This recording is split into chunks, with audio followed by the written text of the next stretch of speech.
Welcome to Binge Breakthrough, the podcast designed to help you finally break through the barriers that keep you stuck, feeling out of control around food. I'm Master Certified Coach Jane Pilger, and I want you to know that no matter how long you've been struggling or what you've tried, food freedom is possible, and I'm here to show you how. After years of therapy, eating disorders treatment, restrictive diets, and reading all the books, I was still stuck in the on-again, off-again cycle of restricting and binging until I was able to see it all from a new perspective that changed everything. Each week, I will share the strategies, tools, and mindset that allowed me to overcome my decades-long battle with binge eating. Your journey to body trust starts now. Let's dive in. Hello, trusted listener. Welcome to Binge Breakthrough. I consider you a trusted listener because I trust that you are listening to this podcast for a reason. I trust that you are going to hear something today that is insightful and impactful on your journey with food. So today we're going to be talking about knowing your warning signs. And this is so important when it comes to binge eating. It's so important to know your warning signs because that's exactly warning signs. It's signs something is coming. If we can know the signs, know that something might be coming, then we can potentially do something to address these signs and these signals before things get worse than they need to get. So I'm going to share with you today an analogy that will, I think, really bring things together. This is one of my favorite analogies to use as it relates to the topic of binge eating because I find it's so powerful. In general, the brain really loves analogies. The brain loves stories. The brain loves when we can really think about things in a new way or a way that is really clear and understandable. And so that's what we're going to do today. Now, so many people, when it comes to binge eating, so many people focus on food as the problem. So they're thinking about what to eat, when to eat, how much to eat. If I could just figure the food part out, then everything would be fine. And I used to do this too. I remember thinking, if somebody could just cook for me every single meal, somebody could just cook for me, then I would never have to worry about it. Or if somebody would just tell me whether they cook, if they cooked for me, it would be a bonus. But if somebody would just tell me exactly what to eat, when to eat, how much to eat, then that would be amazing. If I never had to leave my house and I just had food delivered to me, if I could just literally control every single thing about my environment. And that's what so many of us try to do, right? It's like, well, I'll just won't be around these foods. I won't go to these places where this food exists. I talked about this last week on the podcast about making your life small, where we make it small. No, I just can't be around those foods. I can't be around those situations where food is present.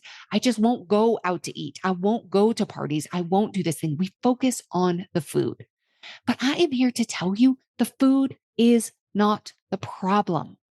I believe it's the symptom. So here is my favorite analogy for you. I believe that our binges are like lights on the dashboard. So imagine this, you're driving down the road and a light comes on your dashboard. You know that light means something's going on. Something needs to be addressed. So the binge is the light on the dashboard. It's not the problem itself. The problem, when you're in your car and a light comes on your dashboard, the problem isn't the light. We don't go trying to fix the light. We don't go trying to replace the dashboard. We don't go trying to just put duct tape over the dashboard and pretend that nothing happened. No, we're like, oh, something's happening. There's something going on in the car that needs to be addressed. We don't think, oh, my car's broken, it's defective. Now, maybe in a very unique situation, if you, for example, you bought a car and it's had a lot of issues or a lot of lights come on, you might think it's defective. But for the vast majority of us, who regularly care for and maintain our cars, we don't think our car is defective when a light comes on. We think, oh, I might need to address this. So let's think about this with a car. There are a number of different lights that could come on. If you think about the last time a light came on in your car, it might have been a number of different things. It might have been, let's say it was the fuel light. So you knew exactly what it meant. You know what that light meant. You knew how long it was going to be until there was trouble. The newer cars these days will literally tell you exactly how many miles. So this is what I do. My fuel light comes on and I switch over to the screen that tells me how many miles until there's really trouble. I know how long I can go until I really need to get gas. So that light is just kind of like, hey, pretty soon you're going to need some gas. Doesn't mean danger right away, but if I ignore it, there's going to be a problem. There might be, let's say a light came on and I'm like, oh, I know what this light is, but I don't really know if this means there's a problem. So for example, in your car, this would be like the tire pressure light. So I don't know if this happens I don't know if this happens everywhere. So I can only give you my own personal experience. But for me, when the weather first gets really cold, starting in kind of like the fall, winter time, my tire pressure light in the first few days where it's cold, my tire pressure light will come on. And I don't really know why that is. I am sure somebody who knows more about weather and atmospheric pressure and all of the things could tell me. But so sometimes my tire pressure light comes on and I'm like, you know what? This could mean that maybe this is just because the temperature is a little colder. And as it gets warmer, that light might go off because that certainly has happened in the past. This could mean, this could mean there's a nail in my tire. And really pretty soon, I'm going to need to address it. I can't just keep driving around with a nail in my tire. This could mean my tire is very low. It could mean my tire's flat. There's a number of different things that this low tire pressure light could mean. There's also, let's say, but I know what to do with that. If the tire pressure light comes on, generally, what do? I take it to the tire store and I'm like, hey, light came on. Will you check this out for me? Because I don't want to just be like, oh, it'll be fine. It's probably just because now I usually do this for maybe a day. It's probably just because it's cold. If I know this is the very first cold day, it probably will go away. But if it doesn't, or if it's not, there hasn't been a big change in weather, or if I know I've been driving somewhere where maybe there were nails or screws, I'm going to take it to the tire store. Next example would be the oil light comes on. I know what that means. I see the light. I know what it means. I have no idea what to do when the oil light comes on, how to address it myself. Some people would be like, oh, no problem. Open up the hood, change the oil. Here's the oil that I bought. I know exactly what type of oil I want to use. I don't know these things. So I would take it into the shop. There might also be a time where you have a bunch of lights that come on and you have no idea. But what you do know is, oh, I got to get this addressed right away. This needs an expert. So you take it to the shop. So when your lights come on in your car, sometimes you know what to do. Sometimes you don't know what to do. Sometimes you know what those lights mean and sometimes you don't. But my guess is you probably address them because you know if you don't address them sooner or later, your car, something is going to happen to your car. It might break down. It might just stop. It might not work smoothly and efficiently over a long period of time. We kind of know what to do. We don't think it's defective. It's broken. We don't just give up and leave the car in the driveway, never to drive it again. Well, light came on. Might as well. It's over. We don't do that. We don't just put duct tape over the dashboard and keep driving it, pretending nothing was really wrong with the car. So it's so important that we just see these lights. If we can see our binges, this is a light on my dashboard. This is a warning. We kind of can start to get to see this. Okay, something needs to be addressed. So what we want to do is figure out what is causing the lights to go on in the first place.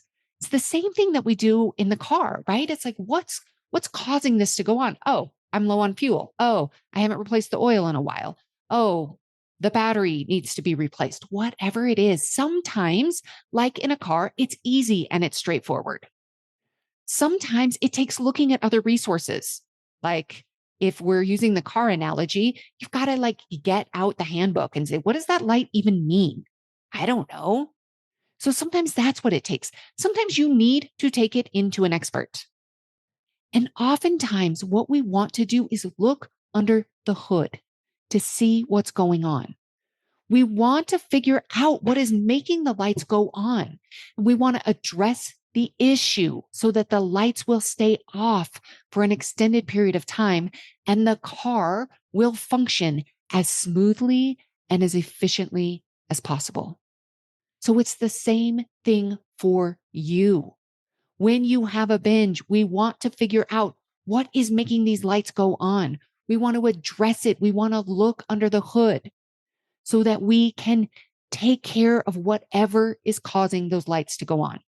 So if you've been listening to me for a while, you may know that I believe there are 8 reasons why people binge. These reasons: number 1, shame and judgment. Number 2, restriction. Number 3, a dysregulated nervous system. Number 4, disconnection from the body. Number 5, it's a coping mechanism. We use it to cope. Number 6, an attempt to control. We're trying to control something, our environment, our bodies. Number 7, it's a habit. We've been doing it a long time. And number 8, our internal dialogue. And if you want to get a deeper dive into these 8 reasons, you can go back and visit some of my very first episodes on this podcast, where I dive into each one of these a little bit deeper. But there is a reason that the number 1 reason is shame and judgment. So shame and judgment, I like to think about shame and judgment. It's the 50-pound weight that is on top of the hood of our car. So in order to really get to the root cause, what's going on? What is causing this in the first place? We need to look under the hood. What's causing these lights to come on the dashboard? We need to look under the hood. We can't look under the hood if there's a 50-pound weight on our dashboard. And I believe that shame and judgment are the 50-pound weight. We can't even open the hood to look under it. So number 1, it's so important. We have to be willing to set aside shame and judgment. Shame and judgment sounds like, I'm terrible. I'll never figure this out. I'm broken. If we can set that aside long enough to shift into curiosity, what is going on? What's going on under the hood? As soon as we can open the hood, which means we set aside shame and judgment, we can open the hood, then we start looking at the rest of those reasons. So we want to get to know, what are your warning signs? What do they look like? What are the lights on your dashboard? Now, everyone's will be different. So if you think back to what you know for yourself, see if you can play back the last 2 binges that you had. In your mind, play it back. What was going on? What was going on right before? Were there factors that were similar between both of those times? If we're not even thinking very specifically about those 2 times, what about your patterns? What patterns do you know for yourself? So then we get curious about the warning signs. Could be a number of things. It might be emotions, certain emotions your body just doesn't like to feel, or that over time, your brain has kind of paired this emotion with the act of binging. So for me, it used to be overwhelm. Absolutely. Overwhelm was very much tied to binging. The other thing you might think about is like situations. Are there certain situations that maybe your brain has kind of tied to binging? Maybe it's the feeling of overwhelm. It's stress. It's anxiety. Maybe it's fatigue. Maybe it's extreme hunger. Maybe it's being by yourself. What are your warning signs? So it's really important to just start to really get familiar with this, become aware. As you know, awareness is so important in this whole process. But what we have to be careful about thinking, we have to be careful just thinking, well, if I just avoid these things, then I'll never binge again.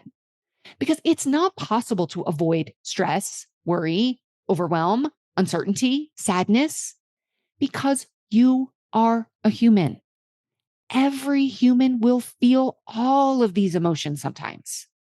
So the answer, instead of thinking, well, I just need to not feel those things, we want to get under the hood and we want to work on expanding our emotional capacity, which is our ability to be with any emotion.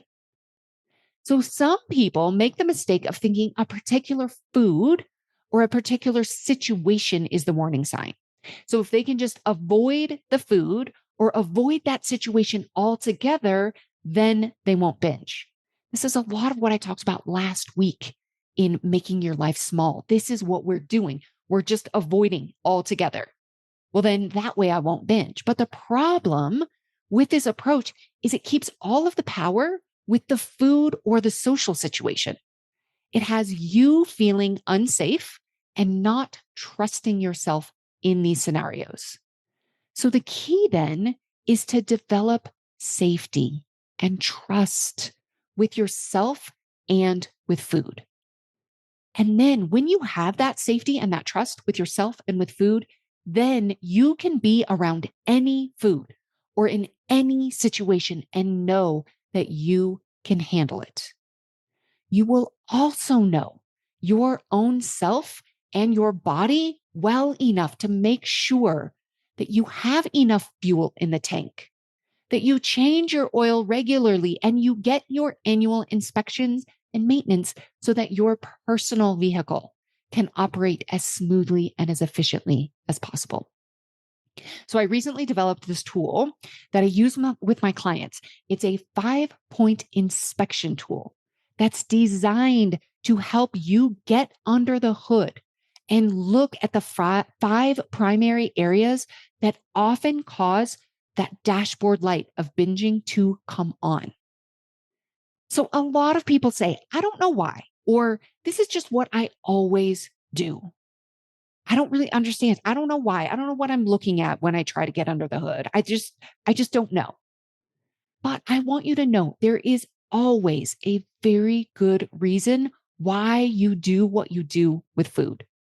The light wouldn't come on if there was not something going on underneath the hood. So we need to get under the hood to get to the root of the issue and solve for it so the light doesn't come on again. But remember, we can't get under the hood if we're in shame and judgment. See your binges as warning lights. Get curious. Open the hood to figure out what is causing them to go on. And over time, what will happen is that you will start to become familiar with your warning signs, what you need to do to address them. Now, remember, your car isn't defective when a warning light comes on, and you aren't defective when you binge. Get curious, get under the hood and see if you can figure out how it makes sense. Now, you might be like me in that when I open the hood of a car, all I see are parts that mean nothing to me. I could not get rid of a light on my own vehicle dashboard on my own unless it was the low fuel light. That one I've got covered. But if any other light comes on, I don't know what to do. I can open the hood of the car and I can stare, but that is the extent of my knowledge.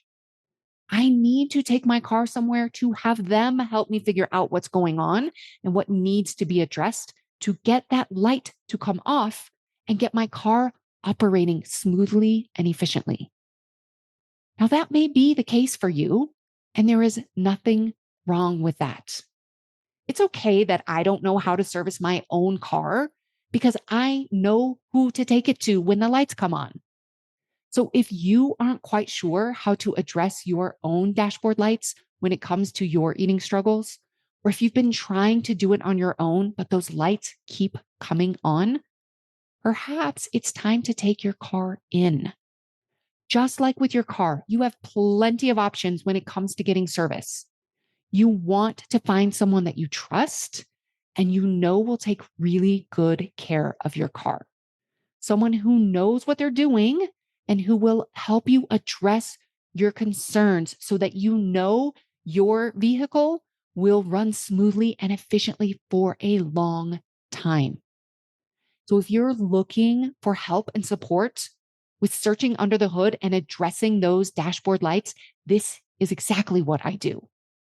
Whether we work together one-on-one or in a group, I will help you understand why your lights are coming on and how to get them to go off. And I will give you the tools and the resources to help you figure this out on your own should the lights come back on at any point. My Cultivate group program is currently open and we start on February 1st. And if you want hands-on support in knowing and addressing your warning signs, now is the time to sign up. So you can find out more and sign up at janepilger.com/cultivate. Now, I have always known that I am not good with cars, and I really don't know much when it comes to looking under the hood of an automobile. But when it comes to the dashboard lights of binge eating and looking under the hood, I would consider myself an expert in this area. I can help you understand how it makes sense, why your lights are coming on, and how to address what's happening under the hood so that those lights will turn off. So remember, your binges are your lights on the dashboard. We just need to get under the hood to see what's going on. And remember that shame and judgment will keep your hood locked down. We cannot get under the hood through shame and judgment. So get to know your signs, get to know your lights, how to address them. And as you do this, your personal vehicle will run more smoothly and efficiently. All right, that's what I have for you this week. I'll see you next time. Thank you for listening to Binge Breakthrough. If you would like personalized guidance, insight, and support to implement the tools, skills, and concepts you are learning on this podcast, I have just what you need. Cultivate an entirely new relationship with yourself and with food, alongside other women who know and understand your struggles. Coaching, connection, and change are waiting for you. Spots are limited, so sign up today. Find out more at janepilger.com/cultivate.